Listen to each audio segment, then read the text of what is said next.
I stood in the opulent, gilded dining room of the Sterling estate, quietly balancing a heavy silver tray of champagne flutes. When Eleanor Sterling stopped dead in her tracks, her eyes locking onto me with absolute disgust.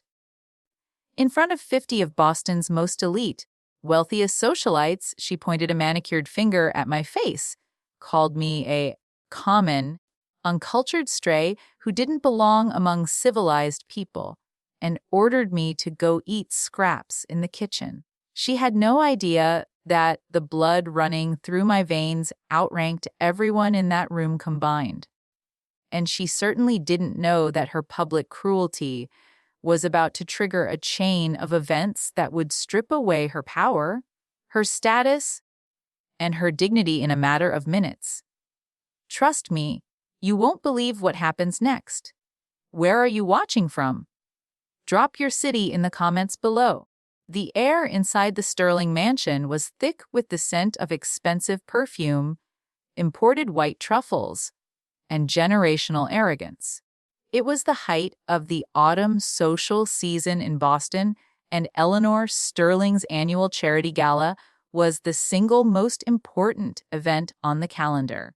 To be invited was to be validated, to be excluded was social death. The ballroom was a cavernous space of floor-to-ceiling windows, draped in heavy velvet, illuminated by 3 massive crystal chandeliers that fractured the light into a million tiny rainbows across the polished marble floor. I was standing near the grand staircase, dressed in the starched, unforgiving black and white uniform of the premium catering company that had been hired for the evening. My hair was pulled back into a tight, severe bun, my posture impeccably straight, my expression an unrateable mask of professional courtesy. To the guests swirling their vintage bordocks and laughing at jokes that weren't funny, I was invisible. I was part of the furniture, a silent mechanism designed to deliver hors d'oeuvres and clear away empty glasses. And that was exactly how I wanted it. My name is Maya, at least. That was the name on my catering badge.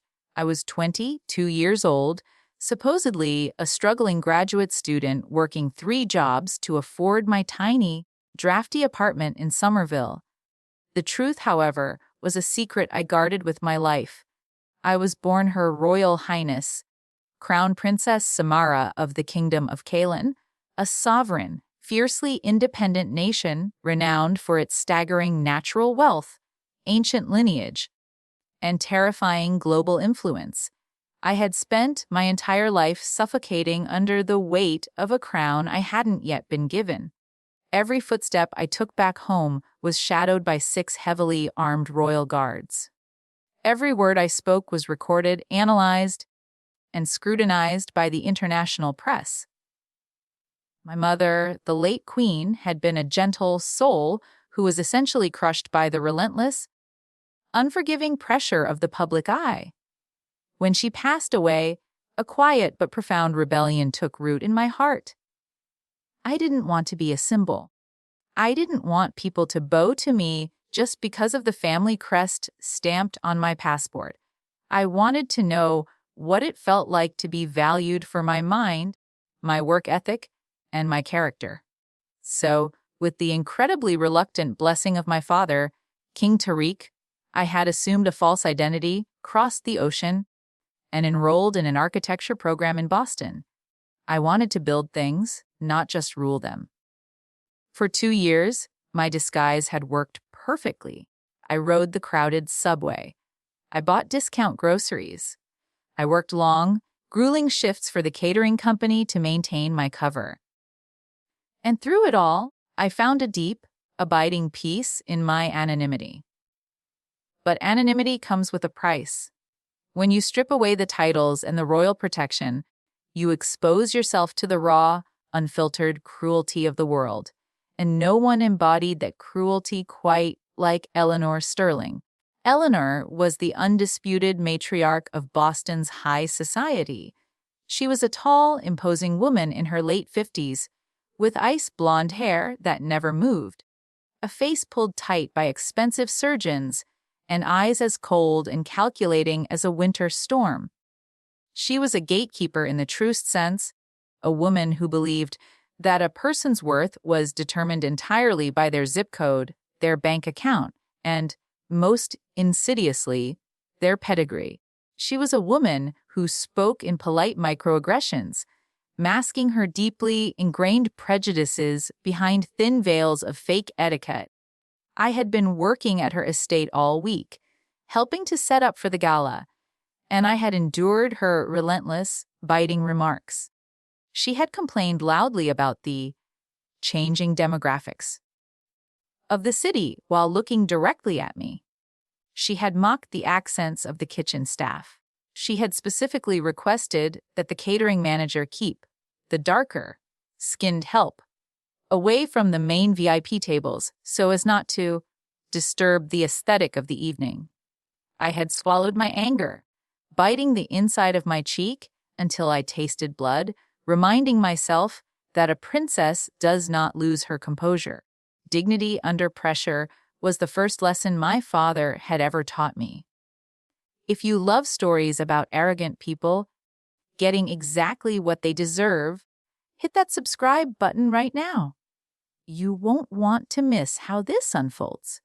The inciting incident happened shortly after 9 o'clock. The string quartet was playing a lively Vivaldi piece, the champagne was flowing freely, and the room was buzzing with the low, continuous hum of wealthy people discussing their investment portfolios. I was navigating through the dense crowd, carrying a silver tray loaded with fresh glasses of Dom P.A. Rignan. Suddenly, a heavily intoxicated guest, a man I recognized as a prominent hedge fund manager, stepped backward without looking, crashing directly into my shoulder. I managed to keep my balance, shifting my weight perfectly to prevent the entire tray from toppling. But the force of the collision caused a single, half-empty glass to tip over. A splash of pale golden liquid spilled over the edge of the tray, landing with a soft splatter on the very hem of Eleanor Sterling's custom-made ivory silk gown. The music didn't stop, but the conversation in the immediate vicinity certainly did. A hush rippled outward from where we stood. The hedge fund manager who had bumped into me quickly melted back into the crowd, leaving me standing alone in the center of a rapidly expanding circle of staring eyes. Eleanor slowly lowered her gaze to the damp spot on her dress. When she looked back up at me, her eyes were burning with a hatred so pure and unadulterated it felt physical. I apologize, Mrs. Sterling, I said, keeping my voice low, steady, and entirely professional. A guest stepped back unexpectedly. Let me get some club soda and a towel immediately. Do not speak to me, Eleanor hissed, her voice cutting through the ambient noise like a serrated blade. She took a step closer, invading my personal space. The smell of gin and bitter mint radiated from her breath. You careless, stupid girl. Do you have any idea how much this dress costs? It costs more than your miserable family makes in a decade. I kept my eyes level, my chin held high. I understand you are upset, ma'am. I will cover the cost of the dry cleaning. Eleanor let out a sharp, mocking bark of a laugh. It drew even more attention. Guests were now openly staring, their conversations completely abandoned. You? Cover the cost? With what? The pennies you scraped together washing dishes? She turned her head slightly, making sure the crowd was listening. This is exactly what happens when you hire from the bottom of the barrel. You bring people like this into a civilized home, and they ruin everything. They have no grace, no refinement, no breeding. She emphasized the word breeding with a sickening satisfaction. It was a dog whistle, loud and clear to everyone in the room. You are a common, uncultured stray, Eleanor sneered, her face inches from mine. You don't belong among civilized people? I want you out of my sight. Go to the kitchen. Eat whatever scraps the chefs are throwing away, and do not show your face in the main house for the rest of the night. You disgust me. Have you ever been completely humiliated in public by someone who thought they were better than you? Drop a comment below and share your story. The silence that followed was absolute. 50 of the most powerful people in the city simply watched. Some looked mildly uncomfortable, but no one stepped forward. No one said a word in my defense. They were all complicit, bound by their allegiance to the social hierarchy Eleanor ruled. A hot flash of righteous anger flared in my chest. For a fraction of a second, the urge to speak was almost overwhelming. The urge to look this bitter, small-minded woman in the eye and tell her that my ancestors built empires while hers were still shivering in caves. The urge to tell her that a single jewel in my mother's tiara could buy her entire estate and everything inside it. But I didn't. I remembered my father's voice, echoing in the grand halls of our palace in Kaelin. A lion does not roar at barking dogs, Samara. Your dignity is your armor. Never let them see you bleed. I didn't flush. I didn't cry. I didn't tremble. I simply looked at Eleanor Sterling with eyes as cold and deep as the ocean. I offered a slow, measured, completely sarcastic bow of my head. "As you wish, Mrs. Sterling," I said, my voice perfectly steady, entirely devoid of emotion. I turned on my heel, my spine straight as an arrow, and walked out of the ballroom. I didn't rush. I didn't look down. I moved with the grace of a woman who had been trained since birth to walk with the weight of a nation on her shoulders. I felt their eyes on my back, but I gave them nothing. The kitchen was a stark contrast to the quiet elegance of the ballroom. It was a chaotic, glaringly bright, stainless steel war zone. Chefs were shouting orders in French and Spanish, pans were clattering, and the air was thick with the smell of roasting lamb and burning sugar. When I walked through the swinging doors, the head chef, a fiercely protective man named Marco, took one look at my face and stopped what he was doing. "Maya." "What happened?" he asked, wiping his hands on his apron. "Mrs. Sterling prefers I remain in the kitchen for the rest of the evening?" I said quietly, setting my tray down on a metal prep counter. Marco cursed violently in Italian under his breath. "That wicked, miserable woman.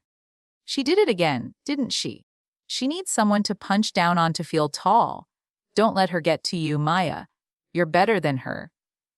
"I know I am, Marco," I said softly, and I meant it with every fiber of my being. Marco pointed to a stool tucked away in the corner, near the pantry. "Sit. Rest. I'll make you a plate of the good stuff. The real food, not the tiny pretentious garbage we're feeding those vultures out there." I thanked him and retreated to the corner. I sat down on the hard wooden stool, leaning my head against the cool plaster wall.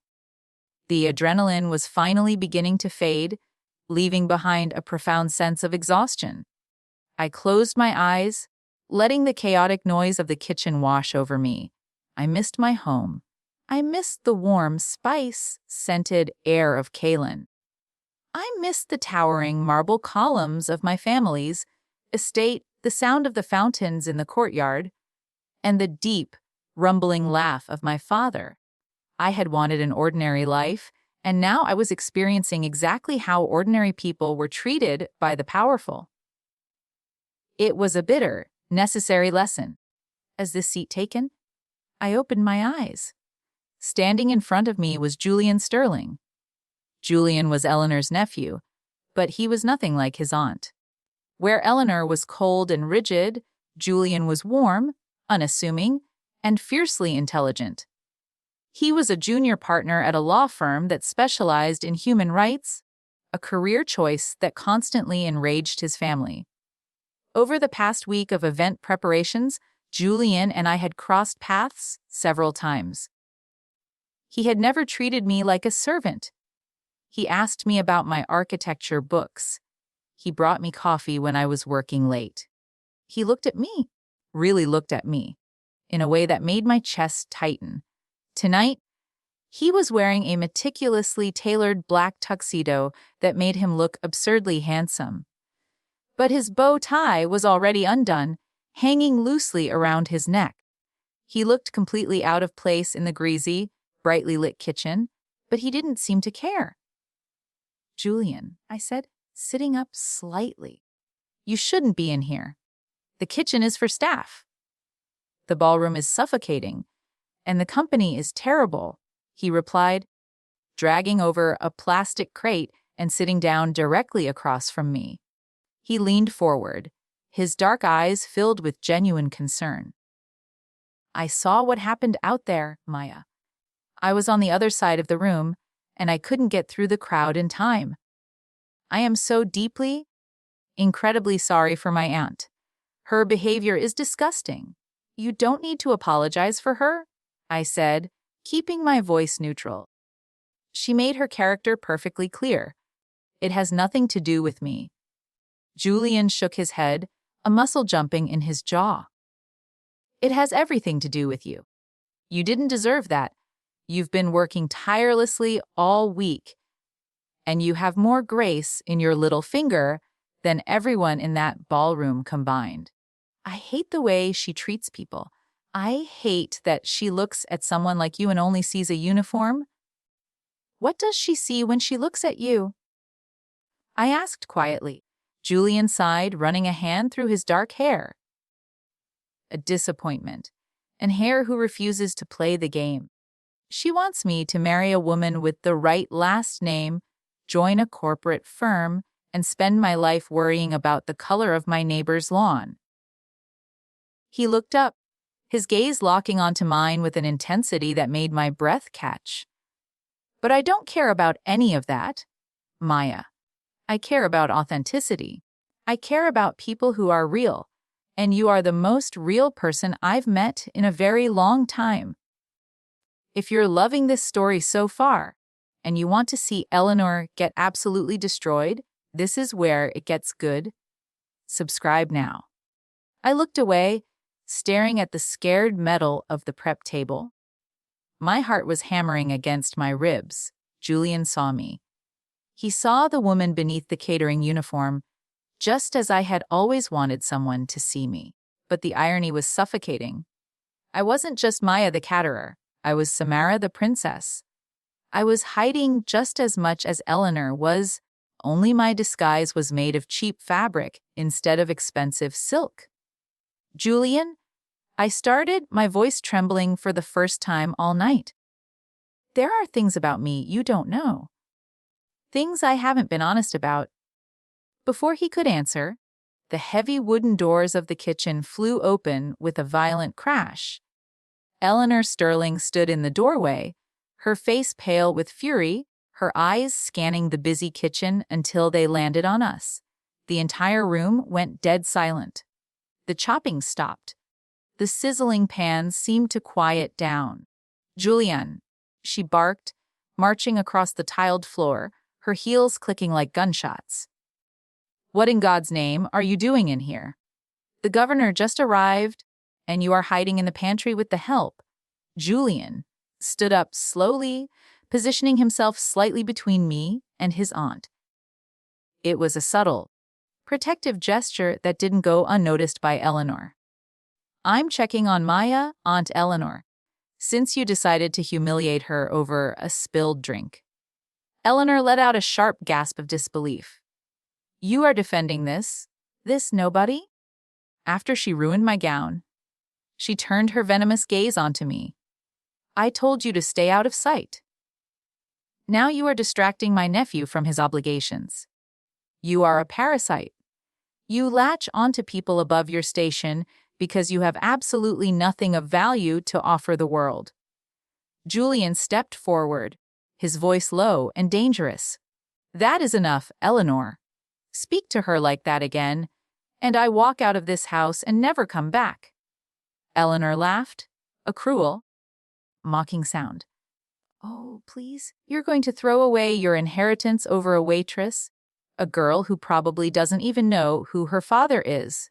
The words landed like a physical blow.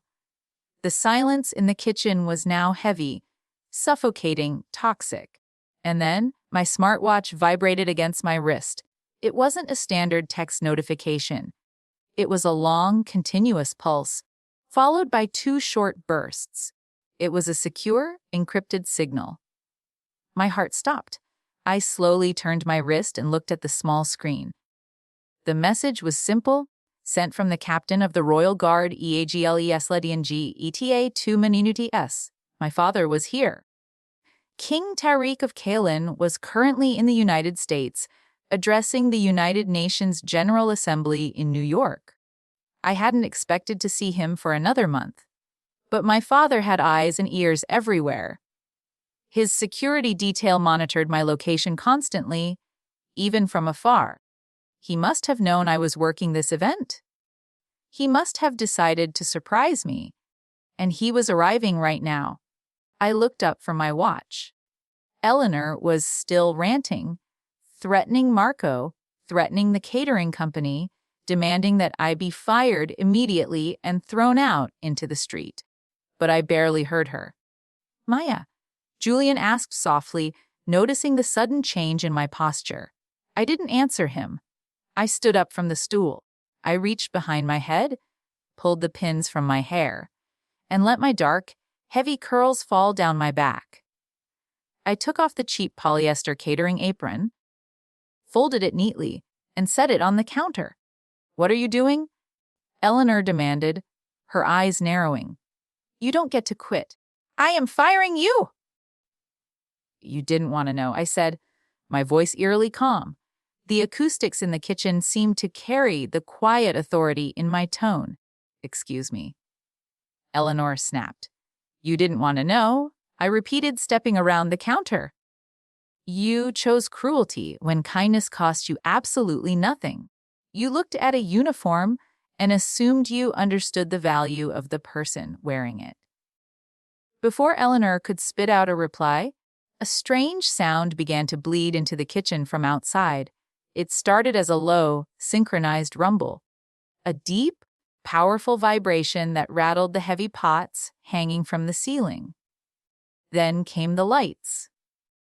Through the frosted windows of the kitchen doors, the driveway of the estate was suddenly illuminated by brilliant, blinding flashes of red and blue, sweeping violently across the manicured lawns. Marco ran to the window and wiped away the condensation. He gasped, taking a stumbling step backward. "Madre de Dios," Eleanor frowned, momentarily distracted from her tirade. "What is that infernal noise? Did someone call the police?" She stormed past us, pushing her way through the swinging doors and out into the main hallway that led to the grand foyer. Julian gave me a bewildered look and followed her. I walked slowly behind them, my heart pounding a steady, rhythmic drumbeat in my chest. When we reached the edge of the ballroom, the gala had come to a complete, terrifying halt. The string quartet had stopped mid-note. The 50 elite guests were frozen, their champagne glasses suspended in mid-air, all staring through the massive floor-to-ceiling windows overlooking the front circular driveway. Outside, the scene was impossible to ignore. 10 massive, armored black SUVs had violently bypassed the estate's security gates, roaring up the long driveway in a flawless, intimidating diamond formation. They slammed on their brakes simultaneously, the heavy tires crunching aggressively against the gravel. Before the engines even shut off, the doors of the vehicles flew open. Out stepped 24 men. They weren't police. They weren't private security. They were the Kalen Royal Guard.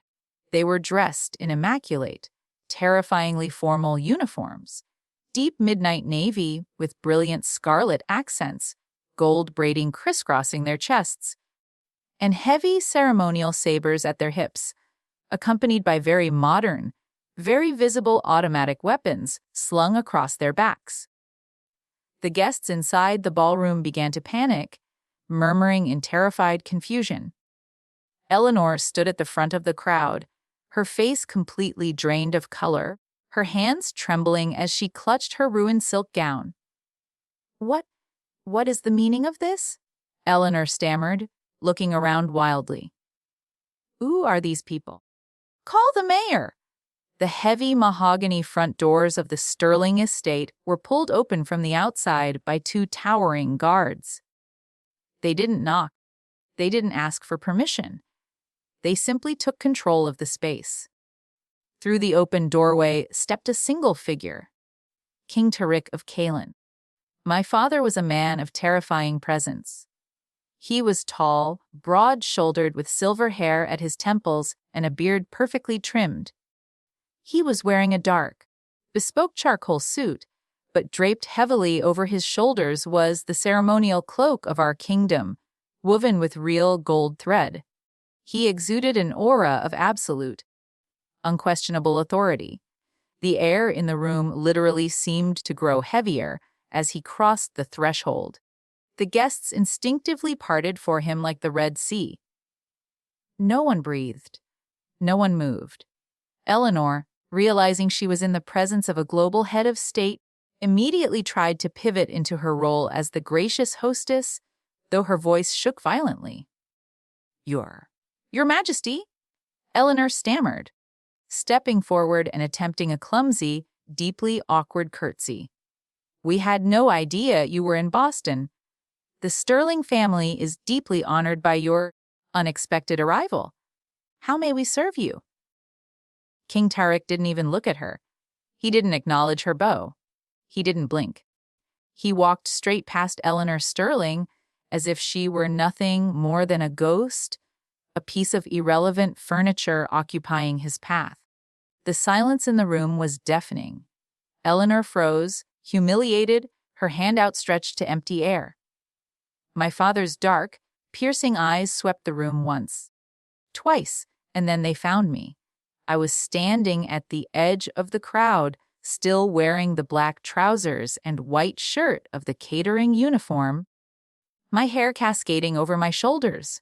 Trust me, you won't believe what happens next. My father's stern, terrifying expression instantly melted. The imposing monarch vanished, replaced entirely by a father who hadn't seen his only child in 6 months. He walked directly toward me, the crowd hastily scrambling out of his way. When he reached me, he didn't offer his hand. He didn't bow. He reached out, pulled me against his chest, and buried his face in my hair. My beautiful girl, he whispered fiercely, his voice thick with emotion. You are too thin. And you smell like cheap onions. A choked, tearful laugh escaped my throat.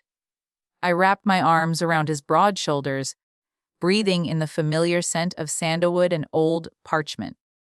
I missed you, Baba? The collective gasp from the 50 elite guests behind us sounded like all the oxygen being sucked out of the room at once. My father pulled back, holding me at arm's length, inspecting my face. He reached into his coat pocket and withdrew a heavy, solid gold signet ring. The crest of the Kaelin royal family, a roaring lion intertwined with a blooming lotus. He took my right hand and slid the heavy gold ring onto my index finger. It fit perfectly. Then, King Tarik turned to face the room. The captain of the royal guard, a massive man named Rashid, stepped forward, his boots echoing loudly on the marble floor. He didn't speak, he projected, his voice booming with military precision. You stand in the presence of His Royal Majesty, King Tarik, Al-Fayed of the sovereign kingdom of Kaelin. And you stand in the presence of his heir, Her Royal Highness, Crown Princess Samara of Kaelin, Duchess of the High Valleys, and first in line to the Sun Throne. The words echoed off the vaulted ceilings and shattered the fragile reality of every socialite in the room. I watched the realization hit Eleanor Sterling. It was spectacular. All the color drained from her perfectly lifted face. Her jaw went slack. The crystal wine glass she had been clutching in her left hand slipped through her numb fingers and shattered violently against the marble floor, scattering sharp fragments of glass and red wine across her shoes. She looked like a woman watching her entire world collapse in real time. "Princess?" Eleanor breathed, the word barely making it past her lips. She looked from me to the king and back to me.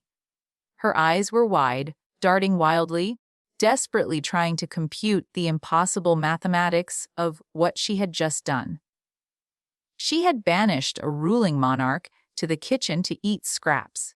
She had called a crown princess a common stray. "Your Majesty." Eleanor stammered, taking a desperate, pathetic step forward. Her voice was a high-pitched, reedy whine. There has been a terrible misunderstanding. I had no idea. The catering company, they didn't inform me. If I had known who she was, if I had known her pedigree—" "Stop." I didn't yell. I didn't raise my voice. I simply spoke the word, and the entire room fell dead silent. I stepped away from my father, closing the distance between myself and Eleanor. The royal guards tensed, but my father held up a single hand, keeping them at bay. He knew I needed to do this myself. I looked down at Eleanor Sterling. She was shaking now, visibly trembling under the weight of her own ruin. The guests she had tried so hard to impress were physically backing away from her, distancing themselves from the blast radius of her social suicide. "There was no misunderstanding, Mrs. Sterling," I said, my voice calm, measured, and utterly devastating. "You understood perfectly. You saw a young woman working hard for a living, and you decided she was beneath your basic human decency. You didn't want to know who I was. You chose cruelty when kindness cost you nothing." "Please, Your Highness," Eleanor begged, tears of absolute panic welling in her eyes. "My family's reputation, my foundation, the investors are in this room. These are simply consequences," I replied, my voice dropping to a freezing whisper. "You revealed exactly who you are tonight, and I assure you worth isn't measured in stock portfolios, zip codes, or family trees. It is measured in how you treat those you believe are beneath you."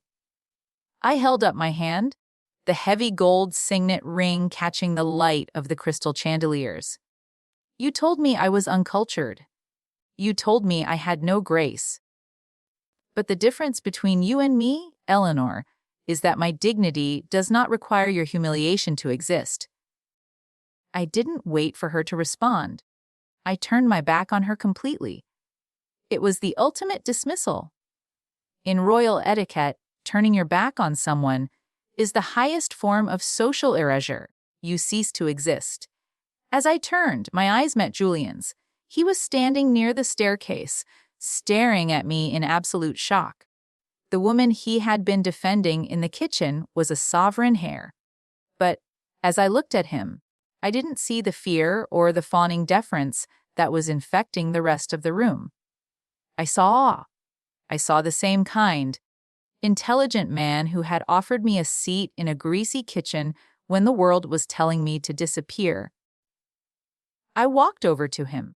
The royal guards instinctively parted for me. Samara," Julian whispered, a slow, disbelieving smile spreading across his face. "I have to admit, you really buried the lead on your resume." I smiled, feeling a genuine warmth flood my chest for the first time all night. "Are you still offering to walk out of this house and never come back?"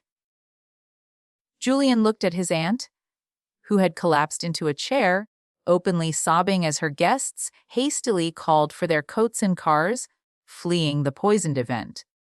He looked back at me, his eyes shining. "I've got my coat," Julian said. I took his arm. I walked back to my father, who looked at Julian, assessing him with a sharp, intimidating royal glare. Julian didn't flinch. He met the king's eyes with respectful, steady confidence. My father's lips twitched into the faintest hint of an approving smile.